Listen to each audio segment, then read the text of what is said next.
ରହିଯାଅ ସମସ୍ତେ କେହି ବି ଏଇଠୁ ମୋମୋ ଖାଇବନି କାହିଁକି ନା କେବେ ଏଇ ମୋମୋ କୋଉ ବଗିଚାରେ ଫଳେନି। ଆଉ ଏଇଠି ଏତେ ବଡ଼ ମୋମୋ ଘର କୋଉଠୁ ଆସିଲା? ନିହାତି ଏଇଟା କୋଉ ଯାଦୁଟନାର ଘର ହେଇଥିବ। ହଁ କାଳେ ଭାଇ, ଏଇଟା ହଉଛି ଯାଦୁର ମୋମୋ। ତମର ଯୋଉ ମୋ ପ୍ରତି ନିଷ୍ଠୁର ପଣିଆ ଆଉ ତମର କଥା କରିବା ମାନଙ୍କ ପ୍ରତି ସେଇଟା ହଉଛି ମୋ ପାଇଁ ଶକ୍ତି ଆଣିଦେଲା। ଆଉ ଏଇଟା ଯାଦୁର ମୋମୋ, ଏଇଟା ବିଲରେ ହଉଛି। ସୁନ୍ଦରବନ ନାମକ ଜଙ୍ଗଲରେ ଟିକି ଚଢ଼େଇ, ତା ସ୍ୱାମୀ ଟୁନୁ ଚଢ଼େଇ ଆଉ ତାଙ୍କ ସୁନ୍ଦର ଛୋଟ ଝିଅ ଗୁଡ଼ିଆ ରହୁଥାନ୍ତି। ସେମାନେ ତିନି ଜଣ ଯାକ ବହୁତ କଷ୍ଟରେ ତାଙ୍କ ବାଡ଼ିରେ ପରିବା ଚାଷ କରି ନିଜ ଗୁଜୁରାଣ ମେଣ୍ଟାନ୍ତି। କିନ୍ତୁ ସେଇ ଜଙ୍ଗଲରେ ଗୋଟେ କାଉ ଥାଏ, କାଳୁ କାଉ, ଯିଏକି ମୋମୋ ଷ୍ଟଲ୍ ଦେଇଥାଏ। ସେ କାଳୁ କାଉ ଯେତିକି ପଚା ପରିବା ସେଇଥିରେ ମୋମୋ ତିଆରି କରେ। ତା ଉପରେ ଗୋଟେ ସୁନ୍ଦର ରଙ୍ଗ ଆଉ ଭଲ ମସଲା ଦେଇ ଅଧିକ ଦାମରେ ବିକ୍ରି କରେ। କାଳୁ କାଉର ମୋମୋ ଖାଇବାକୁ ଜଙ୍ଗଲର ସମସ୍ତ ଚଢ଼େଇ ଛୁଆ ଦିବାନା ଥାନ୍ତି। ଗୋଟେ ଦିନ ଟିକିର ଝିଅ ଗୁଡ଼ିଆ ବାହାରୁ ଆସି ତା ମାଆକୁ କଳେଇ ଧରେ। ମା, ମତେ ବି କାଳୁ ଅଙ୍କଲଙ୍କ ଦୋକାନରୁ ମୋମୋ ଖାଇବାର ଅଛି। ପିଙ୍କି ଚଢ଼େଇ ଆଉ ସବୁ ଚଢ଼େଇ ଇଟିଲି ମୋମୋ ଖାଉଛନ୍ତି। ହଁ ଝିଅ, କିନ୍ତୁ ଆଜି ତ ମା ତୋ ପାଇଁ ପାଳଙ୍ଗର ସୁପ୍ ବନେଇଛି, ଯୋଉଟା ଦେହ ପାଇଁ ବହୁତ ଭଲ, ତାକୁ ହିଁ ଖାଇନେ।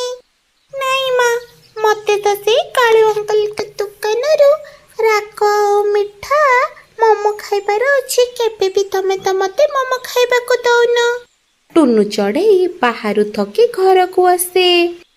ଟିକି, ଆଜି ମଣ୍ଡିରେ ସବୁ ପରିବା ବହୁତ କମ୍ ଦାମରେ ବିକ୍ରି ହେଇଛି।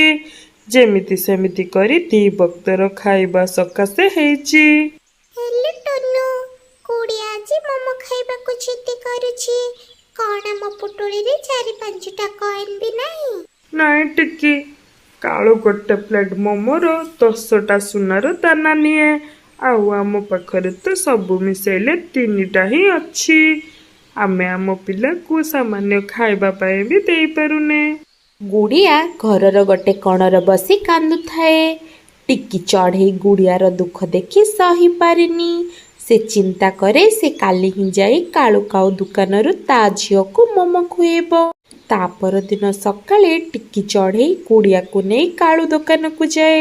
ଦୋକାନରେ ଚଢ଼େଇ ଛୁଆମାନଙ୍କର ଭିଡ଼ ଥାଏ। କାଳୁ କାଉ ଗର୍ବରେ ଗଦି ଉପରେ ବସି କାଉ କାଉ କରୁଥାଏ। ଆସ ଆସ, ବେଶୀ ଲେଟ୍ କରନି। ଯାହା ପାଖରେ ସୁନାର ଦାନା ଅଛି ସେହି ଲାଇନ୍ ଲଗାଅ। ବେକାରଟାରେ ଏଠି ଠିଆ ହେଇ ମୋ ଦୋକାନର ହାୱା ଖରାପ କରନି। ଟିକି ଚଢ଼େଇ ଡରି ଡରି ଆଗକୁ ବଢ଼େ।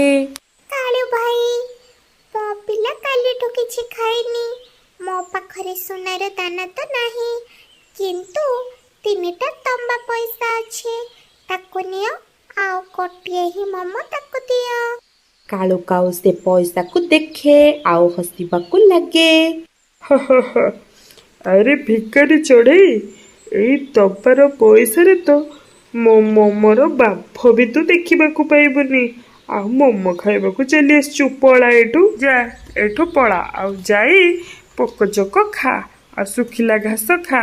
ପ୍ଲିଜ୍ କାଳୁ ଅଙ୍କଲ, ମୋ ମାକୁ ଗାଳି ଦିଅନି। ମତେ ମୋମୋ ଦରକାର ନାହିଁ। ଆରେ ଛୋଟ ଚଢ଼େଇ, ତୋ ମାଆକୁ ଏଠୁ ନେଇଯା, ନହେଲେ ମୁଁ ତାକୁ ଏଠି ଧକ୍କା ଦେବି। ପଳା ଏଠୁ ଫୁର। ଟିକି ଆଉ ଗୁଡ଼ିଆ କାନ୍ଦି କାନ୍ଦି ଘରକୁ ପଳେଇ ଆସନ୍ତି। ଜଙ୍ଗଲର ସବୁ ଚଢ଼େଇ ସେ ସବୁ ଜିନିଷ ଦେଖୁଥାନ୍ତି, କିନ୍ତୁ କାଳୁର ଡରରେ କେହି ବି କିଛି କୁହନ୍ତିନି। ଟିକି ଗୁଡ଼ିଆକୁ ଘରେ ଛାଡ଼ି ବିଲକୁ ଆସେ। ସେଇ ଗଟ କଣରେ ବସି ଜୋରେ ଜୋରେ କାନ୍ଦିବାକୁ ଲାଗେ। ହେ ଭଗବାନ, ମତେ ଏମିତି କରିବା କଣ ପାଇଁ କରିଛ? ମୋ ପିଲାକୁ ମୋଟେ ଖାଇବାକୁ ଦାନା ବି ଦେଇପାରୁନି। କାଶ ମୋ ପାଖରେ ବହୁତ ପଇସା ଥାନ୍ତା, ମୁଁ ବି ମୋ ପିଲାକୁ ମୋମୋ ଦେଇଥାନ୍ତି। ଭଗବାନ, ମତେ ଟିକେ ସାହାଯ୍ୟ କର। ସେହି ସମୟରେ ଗୋଟେ ଉଜ୍ଜଳ ଆଲୋକ ବାହାରେ। ବହୁତ ଜୋରେ ପବନ ବହିବାକୁ ଲାଗେ। ଟିକି ଚଢ଼େଇ ଯେତେବେଳେ ଆଖି ଖୋଲେ ସେ ଦେଖେ ତା ସାମ୍ନାରେ ବହୁତ ସୁନ୍ଦର ପରୀଟିଏ ଠିଆ ହେଇଛି। ଟିକି, ତମେ କାନ୍ଦିବା ବନ୍ଦ କର। ମୁଁ କାଳୁ କାଉର ନିଷ୍ଠୁରତା ଗର୍ବ ଆଉ ତମର ମାର ମମତା ଦେଖି ସାରିଛି। ତମେ କିଏ ଦେବି? ମୁଁ ହଉଛି ଜଙ୍ଗଲର ସୁରକ୍ଷାକାରୀ। ମୁଁ ଜଙ୍ଗଲରେ କାହାର ଗର୍ବ ଦେଖେ ନାହିଁ, ଆଉ କୋଉ ଚଢ଼େଇର ଦୁଃଖ ବି ସହିପାରେନି। ଆଉ ତମର ହୃଦୟ ବହୁତ ଭଲ। ଭଗବାନ ତମକୁ ନିହାତି ଫଳ ଦେବେ। ଭଗବାନଙ୍କ ଦୟାରୁ ତମେ ଖୁସିରେ ରହିବ। ଏଇ ନିଅ। ତାପରେ ପରି ନିଜ ହାତରେ ଥିବା ଛଡ଼ିକୁ ବୁଲାଏ, ଆଉ ଟିକି ଚଢ଼େଇ ହାତରେ ଗୋଟେ ସୁନାର ମଞ୍ଜି ପହଞ୍ଚେ। ଇଏ କଣ ପରି? ଏଇଟା ହଉଛି ଯାଦୁର ମମର ବୀଜ। ୟାକୁ ନେଇ ତମେ ମାଟିରେ ପୋତ ଆଉ ବହୁତ ସ୍ନେହରେ ପାଳ। ଦେଖିବ ତମର ଯାହା ଦରକାର ଏ ମଞ୍ଜି ସେଇଆ ଦବ। ଏତିକି କହି ପରି ଉଭାନ ହେଇଯାଏ। ଟିକି ଚଢ଼େଇ ଆଖିରୁ ଲୁହ ଶୁଖି ଯାଇଥାଏ। ଟିକି ସାଙ୍ଗେ ସାଙ୍ଗେ ଟୁନୁକୁ ଡାକେ। 2 ଜଣ ମିଶି ତାଙ୍କ ବିଲରେ ଯୋଉ ଜାଗାରେ ଭଲ ଫସଲ ହୁଏ ସେଠି ମଞ୍ଜିକୁ ପୋତି ଦିଅନ୍ତି, ଆଉ ଅଳ୍ପ ପାଣି ଢାଳି ଦିଅନ୍ତି। ହଠାତ୍ ଗୋଟେ ଚମତ୍କାର ହୁଏ। ସାଙ୍ଗେ ସାଙ୍ଗେ ସେ ମଞ୍ଜିରୁ ଗଜା ବାହାରେ, ଆଉ ଗୋଟେ ସୁନ୍ଦର ଗଛ ହୁଏ। ଯୋଉର ଗଛରେ ପତ୍ର ଜାଗାରେ ଥାଏ ସୁନ୍ଦର ସୁନ୍ଦର ମୋମୋ, ଯୋଉଟାକି ଗରମ ଗରମ ବାମ୍ଫ ବାହାରୁଥାଏ। ଆଉ ମଜାର କଥା ଏଇଆ ଯେ ଗଛର ଗୋଟେ କଡ଼ରେ ସୁନ୍ଦର ସୁନ୍ଦର ଲାଲ ଲାଲ ଚଟଣି ଆଉ ତା ସହିତ ମିଓନିଜ୍ ଥାଏ। ଆରେ ବାପରେ ଟିକି, ଏ ମୁଁ କଣ ଦେଖୁଛି? ଏତେ ସାରା ମୋମୋ, ସୁନ୍ଦର ସୁନ୍ଦର ବାସ୍ନା। ମାମା, ଏ କଣ? ଇଏ ତ ମୋମୋସ୍ର ଗଛ। ଟିକି ସାଙ୍ଗେ ସାଙ୍ଗେ ସେ ଗଛରୁ ଗୋଟେ ମୋମୋ ତଳେ, ଆଉ ଗୁଡିଆକୁ ଖାଇବାକୁ ଦିଏ। ଗୁଡିଆ ଯେମିତି ହିଁ ସେ ମୋମୋ ଖାଇଛି ସେ ଖୁସିରେ ନାଚିବାକୁ ଲାଗେ। ମାମା, ଏଇ ମୋମୋସ୍ ତ ବହୁତ ଟେଷ୍ଟି ହେଇଛି। କାଳୁର ମୋମୋସ୍ଠୁ ବି ଟେଷ୍ଟି ହେଇଛି, ଆଉ ସତେଜ ଅଛି। ଆଉ ଏଇଠୁ ଗୋଟେ ଯାଦୁର ଟେଷ୍ଟ ବାହାରୁଛି। ହଁ ଝିଅ, ଏବେ ଆମର କୌଣସି ବି ଭାଇ ଭଉଣୀ ଭୋକରେ ଶୋଇବେନି। ଟୁନୁ, ତମେ ଜଙ୍ଗଲରେ ସମସ୍ତଙ୍କୁ ଜଣେଇ ଦିଅ ଯେ ଆମ ବଗିଚାରେ ସୁନ୍ଦର ସୁନ୍ଦର ଫ୍ରିରେ ମୋମୋ ମିଳୁଛି। ଟିକି ଆଉ ଟୁନୁ ଗୋଟେ ଛୋଟ ତମ୍ବା ମୁଦ୍ରା ବଦଳରେ ପ୍ଲେଟ୍ ପ୍ଲେଟ୍ ମୋମୋ ଦଉଥିଲେ, ଆଉ ଯୋଉ ଚଢ଼େଇ ମାନେ ଗରିବ ଥିଲେ ତାଙ୍କୁ ଫ୍ରିରେ ଖୁଆଉଥିଲେ। ଯାଦୁର ମୋମୋ ଖାଇ ବେମାରୀ ଚଢ଼େଇ ଠିକ୍ ହେଇଯାଉଥିଲେ, ଆଉ ଉଦାସ ଥିବା ପିଲାମାନେ ଖୁସି ହେଇଯାଉଥିଲେ। କାଳୁର ଷ୍ଟଲରେ ଫାଙ୍କା ପଡ଼ିଯାଇଥାଏ। ତାର ସବୁ ଗ୍ରାହକ ଟିକିର ଷ୍ଟଲ ଆଡ଼କୁ ଯାଆନ୍ତି।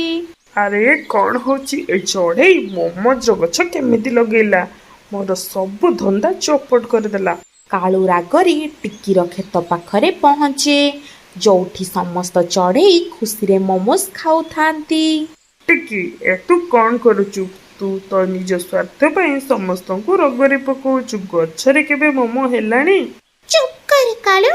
ତମ ମୋମୋ ଖାଇ ତ ଆମ ପେଟ ଖରାପ ହଉଥିଲା। ଟିକି ଦିଦିର ମୋମୋ ଖାଇ ଆମେ ସୁସ୍ଥ ଅନୁଭବ କରୁଛୁ। ଟିକି ଚଢ଼େଇର ଯାଦୁର ମୋମୋଜ ଗଛରୁ ଡେଲି ହଜାର ହଜାର ମୋମୋ ବାହାରେ। ଟିକି ଚଢ଼େଇ ସେ ମୋମୋ ସାହାଯ୍ୟରେ ଆଉ ଯାଦୁ ଶକ୍ତି ସାହାଯ୍ୟରେ ତା ପାଇଁ ଗୋଟେ ସୁରକ୍ଷିତ ମୋମୋର ଘର ତିଆରି କରେ। କାଳୁ କାଉ ତା ନିଜ ଗର୍ବ ପାଇଁ ଏକୁଟିଆ ରହିଯାଏ, କିନ୍ତୁ ଟିକି ଚଢ଼େଇ, ଟୁନୁ ଚଢ଼େଇ ଆଉ ତାଙ୍କ ଝିଅ ଖୁସିରେ ଖୁସିରେ ସେ ଆଲିଶାନ ଘରେ ରହନ୍ତି।